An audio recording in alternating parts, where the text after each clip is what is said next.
Okay, what's important? Try to be quick because today we got to show the techniques a lot. So, anyways, let's put a perspective. I like to use this example when the kids are playing around and they're doing a little fight, and then the parents go, they're wrestling around. They're doing, we want to wrestle a little bit, like, right? So it's a general name when you say wrestling per se. It's a general name for that scramble that they do, right? It's not that they're wrestling the collegiate or any other rule per se. So they're just scrambling around. Okay. So when you talk about the old not the Brazilian, the old Jiu-Jitsu, something that they had in Japan back when the samurais, right? Around when the samurais. So some village, they call a general name Jiu-Jitsu. What I'm saying here is something that my understanding after watching and reading, since I'm young. So so the general name became Jiu-Jitsu, and sometime in Japan they needed the samurais, right? And then for some time the samurais don't need anymore, even forbidden, right? So when they changed from feudalism to the other system, so so the samurais. And then this village, maybe they were good in swords. Not the village more in punches and kicks. Not the village more in grappling. The other village more in takedowns. They all do everything, but maybe better in something. Like if some Brazilian Jiu-Jitsu schools, because the coach is very good at full locks, everyone started doing kick full locks. The guy's good at half guard. A bunch of people do half guard, and so on. But we're gonna think these are village-wise, right? So now this village. From there came the Kendo. So all the do's came. So then Judo, Karate Do, and so Aikido, and so on. They have a bunch. Okay, not only the do's, but the do's means the way. All right. So was a way like when it was illegal to start training people and teaching people in that sense. So they started teaching in a sense of educating people, okay, and that's what is making the change now on Brazilian Jiu-Jitsu nowadays, okay. So then came Kano and created Judo, right? Which Ju and Do the way gentle way, right? Brazilian Jiu-Jitsu. Let's put in Jiu-Jitsu now. Jiu-Jitsu, gentle art. Okay, Jiu-Jitsu art. So gentle. So, anyways, back in the big mother of a martial arts. Talking Japan-wise, I'm not going back and they say even starting in India, China. I'm not going back. Japan-wise, big came Jiu-Jitsu, then came Judo, then came Brazilian Jiu-Jitsu. So these guys here, him and his brother, okay, he learned from a Japanese guy, okay, Maeda, which went to Brazil, and Maeda learned from Jigoro Kano, which is the guy who created Judo.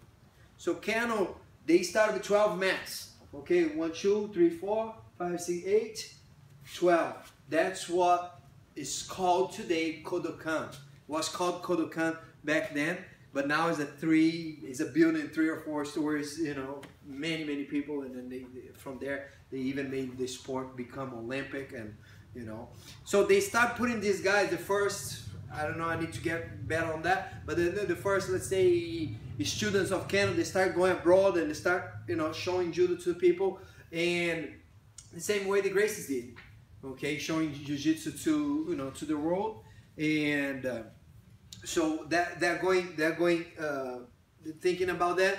Maeda went to Brazil. Maeda was here in America. There are some, I need to see how can I say, true is this, that he even taught President Roosevelt up to brown belt. Okay, so when moving on, they taught the Gracies, not only the Gracies. So, but the Gracie has a major role on trying to make people know of the art, right? To promote the art. So, and they taught other guys. So that is a line in Brazil. That is a line that people never been taught from a Gracie line.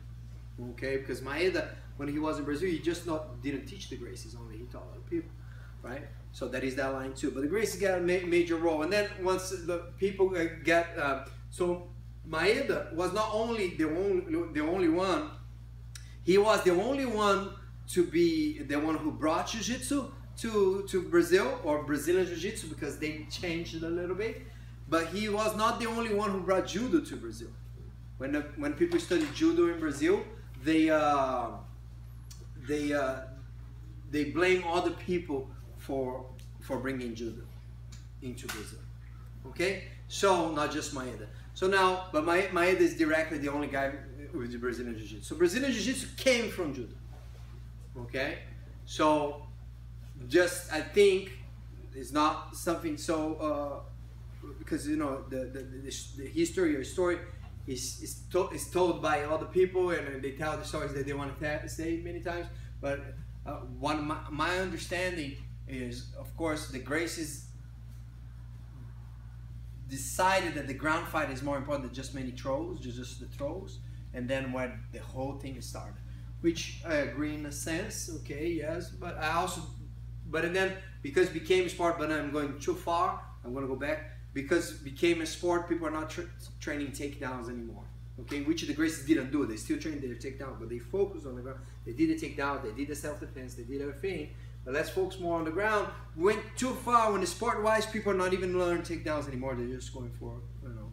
And that's what we try to do different here. We try to bring it back. Takedowns are important, okay? The self-defense part are important. Let's learn the whole art, and then eventually go to competition-wise.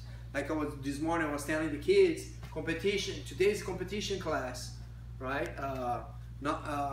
We don't do this all the time the way we do. The techniques are the same, but the mindset, the way you try and you grind is a different story. And we're gonna be attached to the rules, okay? When it's not a competition class, we're not attached to the rules. We're attached to do what works, right? So Maeda came to Brazil and many other places, and he started, and actually before Maeda even left, they did some sort of they did challenges, and that's what tricks. And this is a book called Memoir of Jigoro Kano, and that's what triggers when actually Judo start growing, because they were still like some sort of the mentality, the meathead mentality. Oh, let's challenge that group there and see who's better. And then they were winning. They weren't winning, my understanding, not because Judo was a great art. Well, it is, but because of the way they used to live there, those 12 mats, they lived there and they studied. People went to that place, Kodokan, right, to study for their university and live and train. So you could come at any time if somebody would teach you there, because there is always someone there to train, to teach you, right? So that's it. They started doing some of these challenges here and there, and then this kind of realized that, you know what, in one of these challenges he said, we need to do more ground fighting, because one is cool, right? Probably I'm saying that with what they call Kozen Judo. They did a lot of ground fight, and they kind of had a difficult, says in the book, I don't know that they would say that they lost or not, but they were saying that they had a difficult time with these guys, right? So they come back and then let's do more groundwork, right? So, but that mentality of going challenging, he said, we're not gonna make people better as human beings. It's going to always be that, you know, type of thing that, you know, we fight against each other. So I think that we gotta eliminate that, stop the challenge, and let's go, you know, sense of growth, you know.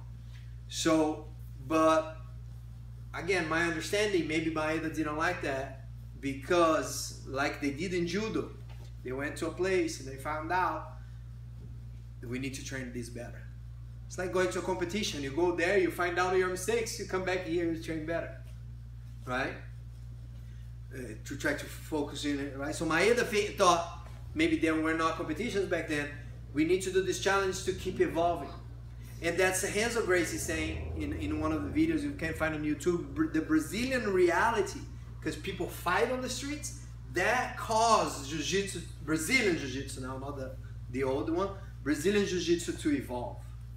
Right? So then they came here to America, and they did the whole UFC and stuff. But back, I'm sorry, I'm going ahead. Back to Maeda, he decided to continue doing some people say that he was expelled from Kodokan, okay, but I'm not sure on that. But anyways, and he used to work in a circus, challenging people, you know, the tough guys, the drunk guys. In Brazil, there was back then was a capoeira, very, very popular, you know. So the challenging these guys and stuff, and always winning, and then that's how they got into the Gracies. All right. So now getting to the Gracies, that mentality was passed to. So they still did their challenges. It was very common, the challenges in between schools. Okay, and that also helped. I'm not saying that was wrong or right, but that for sure helped in the evolution of Brazilian Jiu-Jitsu to be more efficient. Okay, and then when they, you know, when they came to America, they decided to create back the UFC, create the UFC, bring it back what many people say that's old, right? The MMA, it's super old. Yeah, might be, right? But that was the time that they brought it back, right? Not in Brazil, but in America. In Brazil, they were doing as challenges again, right? They were challenging the guy who took the Kimura and the other one called Kato, you know. So they were challenging these guys. Still, the challenge was always there in helping to evolve. So then when they came to America, now back into Brazilian Jiu-Jitsu, so we had the two. As of now, we just have Carlos Grace, but he has his brother, who also has major role in Helio Grace, major role developing the sport, and then coming down. But that is another line too that didn't come from the Gracies, came from Maeda, right? I'm doing this because I am this line, right?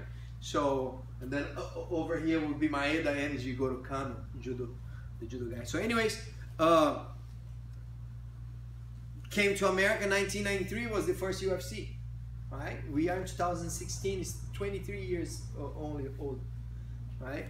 1993, in 2003 I was already here teaching, so I would say not the first, but one of them.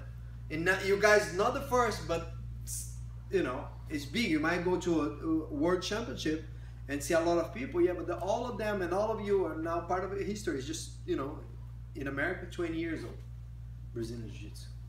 You know, 23 years old. So it's a good timing, you know, to don't stop and let's say be part of history. All right, good. So I hope that explains a little bit. So that's why again we're bringing back judo and some of because you want to understand what happened and you know why some techniques we kind of don't use in judo. We use in judo, we don't use here, and I'll be saying in class today because judo also has different rules. You know, the pinning is important in judo. We pin the guy, we win the fight. There is no pin in jiu-jitsu. So that's why you don't want to do this and that, you know. All right, good. Thank you.